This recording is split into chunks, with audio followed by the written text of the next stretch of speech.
Welcome back to another video, guys, and today we're going to be installing the fertilizer hopper and the cultivators on the Farmall 140. So let's get to work. Alright guys, so here we have our fertilizer hopper and our freshly painted pieces from when we painted them. And we had to paint them because they got rusted out from last year and we didn't clean all the fertilizer out. And so I'm going to show you how to install those into fertilizer hopper, so let's get to work. So here we have our agitator that goes into this hole right here. Move that out of the way. What's the purpose of that? To make sure the fertilizer does not get stuck in one place. Okay, now that piece is in. We got this piece right here that I do not know what does. Do you know what this does, Dad? It's going to help you set the gauge for how much fertilizer comes out. Okay. So this piece has to go in here. Get that out of the way. So that goes like that. Does it not? Did you line the hole up? I did.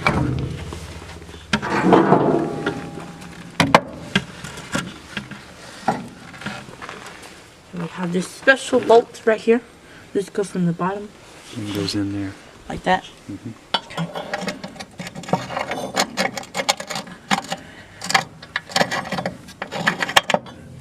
You have to line it back up.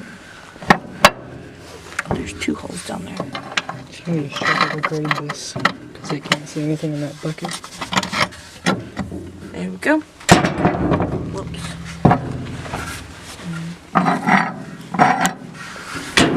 Agitator spins freely. Come over here and I'll put our nut on the bolt that we just got through.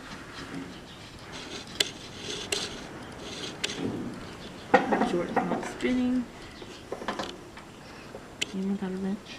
No, go to the shop and get a wrench. Okay. That is hand tight. We will get a wrench later to finish tightening that. Now we will put our gear on. Right now, look at this on the camera. See, we're going to have to hold that spindle there, whatever you call that. I'll have to reach in the bucket and stick that out because that gear has to go in there and line up. And you'll see that, Spencer, there's prongs. You see these little prongs right here? They need to line up on that. Like And so. that needs to twist into place like that. So that gear now, when the wheels are turning on the tractor, it will turn and agitate fertilizer. I think it goes the other way, Dad. Yep. Which will then force it to fall out that hole, which what's attached to that? A tubing that Hose. goes. A hose Yeah. that goes down to the cultivator. And right beside the butt. Alright. So we need to finish putting this together and we'll be on to the next part.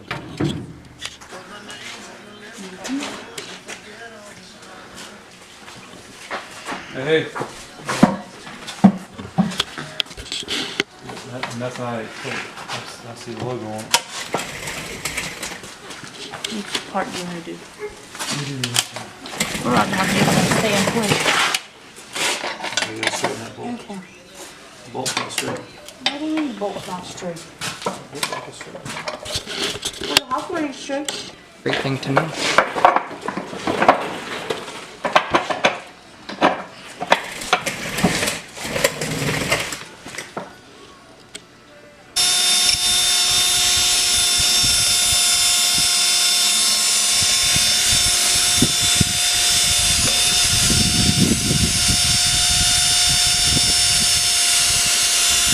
Here we have our bar that goes from here to our bell. It's the front linkage to the bell. I think that's what it does anyway. It hooks here and then the bell is fastened under here right now, but then it goes in here. This thing is solid iron, so it's pretty heavy. And what it's used for is when you're plowing, disking, or bush hogging, you don't have a top link like on a 3-point hitch, just has the D12. You can't adjust the angle. So that's why they have this. It has this curb to avoid fertilizer stuff right here. And it's run by the hydraulics, Yes. right? Okay. And what are we going to do with it now? Store it over there. All right. I believe this is a back plow. Don't you put that there. Find the other back plow, which I believe is this one. Yes, I'm correct. Tell us what you have there. So these are our rear cultivating plows that mount to these bars here, right behind the wheels, to cover up your tracks when you are cultivating. Now, you necessarily don't have to have these on, but it sure does help. And how do you mount them? You take this thing right here, clean it off first, and it goes on like this. Well, it doesn't really matter, but if you do it like this, it's much harder to tighten down. So,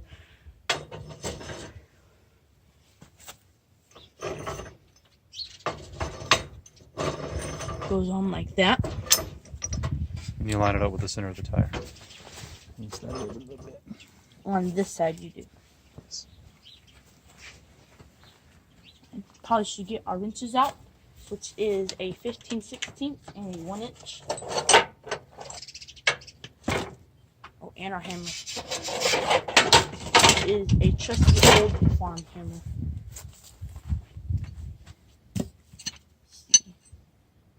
This is the 15/16 right here. These will pinch you if you are not careful.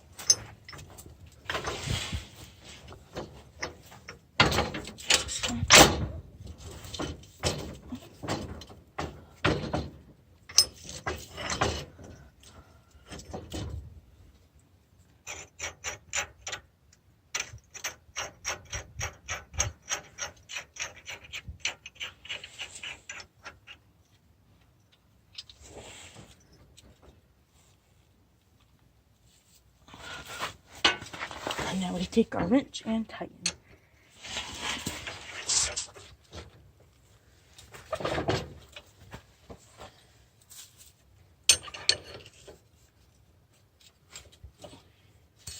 You get it tight, you hold it up, and you hit that with the hammer, which will then again make the bolt loose to tighten it up more.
This one is on. All right. Now we just do that for the other one. And we do pretty much the same exact thing on the front plows, Somebody's coming to visit. just at a different angle. Say hi, Elliot. Say hi. Yeah.